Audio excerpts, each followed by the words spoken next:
kasi nakikita natin sa news, parang Yes. minsan manonood ka ng mga tawag doon, mga press con, parang paulit-ulit yung mga tanong, 'di ba? Parang Exactly. ano ba 'to? Itanong na yan kahapon o kaya parang even minsan pa nga kakaulit lang nung previously yung almost the same yung tanong nila. And sometimes hindi mo naririnig yung tanong. Tapos hindi mo syempre sasagot yung spokesperson. Anong pangalan niya? Si Dr. Madam. Bornas. Oh, si Dr. Bornas. Tapos hindi mo naman alam yung tanong. So parang ba't Ba't niya niya sinasabi in-explain 'yon? yun? 'Di ba? So parang kulang sa konteksto eh. Yes. So I want to discuss kumbaga yung science behind volcanoes. Ano ba yung vulkan? Anong pinagkaiba niya sa regular na mountains? So, ayun, can we start from there? Sige. So, actually, mga nagtatanong ng friends una, bakit ba ganyan ang Taal? Tapos, next question, ba't ba nangyayari yan sa Pilipinas? Parang, sige, from the start. So, di ba ang mundo, kaya may Pacific Ring of Fire, may plates tayo floating on the very deep magma. Then, these plates, they collide, and one of the most active plates is yung Pacific Plate nga. Marami niyang binabangga around. Binabangga niya si North America, binabangga niya si Japan, si China. And these causes, yung activities that we see at the boundaries of the plates. So we have earthquakes, we have volcanoes. And so, we are unfortunately part of that boundary. Binabangga ng Pacific Plate or Pacific Sea Plate. Philippine Sea Plate, ang Eurasian Plate.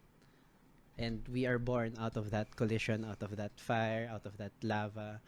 So, ang Pilipinas, actually, underwater siya entirely during the time of the dinosaurs.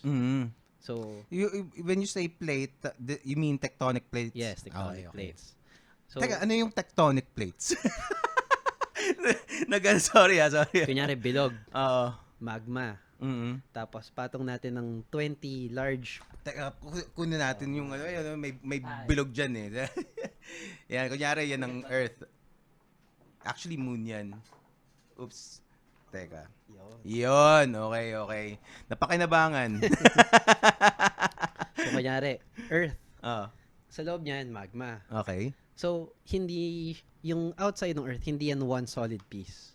Isipin mo, itong surface na to, biyak-biyak yan. Mga ilang yun yung tectonic plates? There's maybe 20 plus. Oh, okay. Hindi ako updated sa recent count. Meron mga lumubog na. May isang lumubog sa bandang North America. So, for example, this piece, it's floating on magma. Yung crust natin, biyak-biyak yan. And they're constantly bumping into each other. And one of the most active and the largest is yung Pacific Plate. What causes these tectonic plates to move at all? Spinning of the Earth. Okay. So, yung core magma, it's all moving inside. Natatangay din yung movement nun with the Pacific Plate, the tectonic plates. So basically, since 'di ba the core of the Earth is liquid iron nata, 'di ba? Solid then liquid. Solid then liquid. Dalawa sila. Okay, so alin yung nasa pinakagitna, yung solid o liquid? Pinakaloob is yung solid. Kasi sa sobrang dense, naging solid na siya. Tapos medyo lumabas ka ng konti, nabawasan yung init, yung pressure, liquid. And then magma, the 2,000 something kilometers of magma. 2,000 kilometers. Tapos, doon floating on the magma are the tectonic plates. Yes. Okay. Kunyari, itong solid piece na to, it's not a solid piece. Mga biyak-biyak yan. Yung mga boundaries nun. How come naging biyak-biyak? Ganun yung ginawa yung mundo eh. Ganun. Actually, yung Mars, di ba dead na si Mars? Yun yung isa nilang ina-explore na yes, it's dead. Medyo wala na siyang yung mechanisms that work on the Earth. Medyo nawala na doon. Meron bang evidence noon ba kamukha niya si Earth na may plates din siya? Okay. So, meron bang earthquakes? Meron bang volcanoes noon on Mars? Parang yun yung parang meron daw eh, 'di ba? Tapos yun, namatay kaya nawalan siya nung magnetic niya kasi bumagal yung buong system na yon. Tapos biglang kumbaga namatay yung pinakang electromagnetic things na pumasok na sa Mars, yun. So that's why they say na kumbaga yung life on Earth is parang nakadepende rin on the dun sa magnetic sa Earth's core, 'di ba? Yes. Kasi that is the one that generated the the magnetic field ng Earth. So is yung mga bulkan ba konektado ba yun sa so, paano, 'di ba, merong lava? Yung mga lava na yun, alam ko galing sa magma yun 'di ba? Magma siya na lumalabas. Yes. Yung magma hindi siya connected dun sa gitna ng Earth. Sige, iba-ibang theory na yan. Parang taal lang yan we try to figure out ano ba talaga ang mechanism niya, pero it's all speculation. So, what are the speculations about Taal? Sorry, about Taal. Yun nga, parang saan ba yung source ng earthquakes? When is it going to erupt? More of yung data na hindi natin masabi for sure. So parang yung Taal ba, 'di ba, ang isang kasi yung Taal ang laki niya 'di ba? Parang kanina we were watching a video. Yes. Parang meron daw kumakalat na yung pinakang bunganga nung yung pinakang caldera or pinakang crater or yung pinakang lake mismo, yun yung pinakang main crater ng Taal at parang ganun. So sabi ni doktora, hindi daw totoo. Hindi daw. So yung video through UNTV, nilabas nila as recent as 8 hours ago. Ang sabi nila, hindi isang single event yon, hindi yun isang giant na mountain na nag-collapse into the Taal Volcano Island. So it's a system of different volcanoes. And several, ang tawag namin is calderagenic events. So caldera-making events na nag-generate dun sa buong Taal Caldera. Hindi siya isa lang na one time, big time. And based on... so do you mean to say na may ilang peaks ng volcan dati yon? Possibly.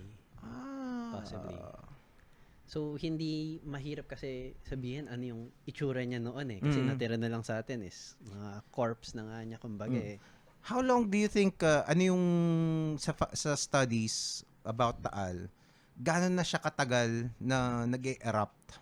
Kasi parang, I think it's supposed to be the smallest volcano in the world pero one of the most active, di ba? Hindi totoo yung diba? yung smallest volcano. Yun lang yung above water. Pero kasi if you remove that water, makikita rin talaga natin yung buong, and it's not like Mayon na isang volcano tapos malinis na gano'n. Ang Taal and yung entire area around Taal, kasama na natin yung Makiling, 'di ba? Ang rami dong maliliit na rin. The area is highly active. So si Taal, it's not necessarily one volcano. Talagang marami yung activity, marami yung eruptive events around that area. How is Taal different to other volcanoes, like let's say Mayon? Kasi parang picturesque talaga yung poster child ng yung ng volcan yung Mayon Panlaban natin sa Mount Fuji yun. nga. So anong pinagkaiba nila? So si Taal, of course, it's very unique na yan. Volcano within a volcano, caldera, Tagaytay Ridge, and all of that. Pero ang kakaiba kay Taal is that ang rami niyang eruptive events. Ayan. Ang rami nangyari in that area. For example, Taal Volcano Island, it has 47 craters just on that island. Paano nangyaring 47 craters? Iba-iba ang nilalabasan niya. Meron ba tayong makikitang mga infographics diyan? Sige, hanap Kasi we're meron tayong sa mga Facebook page madaming nag-share 'di ba? Anong do you recommend Facebook page where we can let's see? Look at Dr. Lagmay's Facebook page, Mahar Lagmay. Mahar Lagmay? MHAR? Yan. Mahar Lagmay. Okay. So, let's see. Ay, Okay, pwede naman siguro. Public naman yan Public eh. No? lahat yan. Sigurado. Okay, so, teka, maghanap tayo. Meron siyang ano dito. Meron siyang mga... Marami siyang sketches. Sa kanya ba yung ano, yung animated na... Yes, yan. Okay. This Diba? one. Mga this hazards na, yan. Pwede yan. Okay, ito yata yan eh. Okay. At least meron tayong images. Okay. Okay. So, ganito. Ibig sabihin itong mga tubig na galing dun sa Taal, nakakonekta na pa ganyan? Totoo ba yan? Groundwater yan, oo. Under the surface. So is it rainwater? Yung nandun sa nakolekta ng... Oo, walang ibang source yun. Especially yung nasa main crater lake. Rainwater lang yan. So ngayon, di ba, tuyo na siya. Siguro, hintay pa tayo ng a year or so for the water to catch dun ulit. Tapos meron na ulit tayong main crater lake. Ganun pala yun. So, galing lang pala talaga sa ulan yun. Oo nga, no? It makes sense. Kasi wala namang ibang mangyayari. Wala ibang pupuntan. Kapag yun pa yung naging source ng water dun sa lake. Yes. Tapos ito, siguro, I'm assuming may bedrock dyan, tapos nag-sift through. Nag-seep through. Lalo na volcanic rocks, volcanic material, very permeable, madali dumaan ng tubig. Ganun ba yun? Okay, so, teka, panoorin natin. Maganda to eh. Napanood ko na to eh. Lakayin natin ng konti. I'm sure some of you guys have already seen this as well. So, ayan. Ano nangyayari dyan? So, for example, yan, yung magma. May magma chamber tayo, 10 kilometers deep. And merong passageway na straight up. Pero kaya si Taal, meron siyang 47 craters. Hindi naman necessary na kung saan siya lumabas nung first time, dun siya ulit. Baka lumihis siya ng konti to the left, to the right. It can find other passageways for it to pass through. Bakit kaya? Bakit, kasi kung established na yung isang, kumbaga, yung tunnel na yun, parang, kumbaga, path of least resistance na yun eh. Bakit kailangan niya pang lumihis sa ibang mga... So, let's say yung dating magma na paakyat, yung near surface, tumigas na siya. So, medyo fresh, medyo hard pa. But let's say, to the right, to the left, yung older rock, baka nag-fracture na, nabasa, or some other mechanism na sabihin ni magma, ay, mas madaling tumagos dito kaysa dito sa fresher rock. So parang basically nasa composition din nung volcano, nung lupa dun sa ano. Okay. Teka, panoorin pa natin. So, paano nilalaman na 10 kilometers yung earthquakes? So, alam nila na nandun yung yung magma talaga. Chamber. So, 'di ba nagsusukat tayo ng volcanic earthquakes, parang there are several hundreds a day. So, hindi lang naman yung event, hinahanap kung saan yun nangyari, gaano kalalim, and of course, the only thing causing that would be movement of magma. So, pag pinaplot, saan ba nangyayari yung mga earthquakes na yun? Medyo na triangulate kumbaga. Saan ba yung mga magma chamber? Saan yung movement niya? Mga gaano kalaki tong yung mass nitong magma chamber na to? Iyan ang tanong. Kaya hindi natin masabi gaano kalaki ba ang eruption kasi yun na direct ano na yan eh. Kung gaano karaming magmang nandyan, yun yung kaya niyang ibuga. And so far, parang wala pa kaming nakitang estimates for that. Pero how would you find out mga seismic chenes? Ano magtawag? Ano ba mga instrumento na ginagamit nyo? Kulang ako dyan sa volcanology na part na yan. Hindi ko sure kung paano talaga.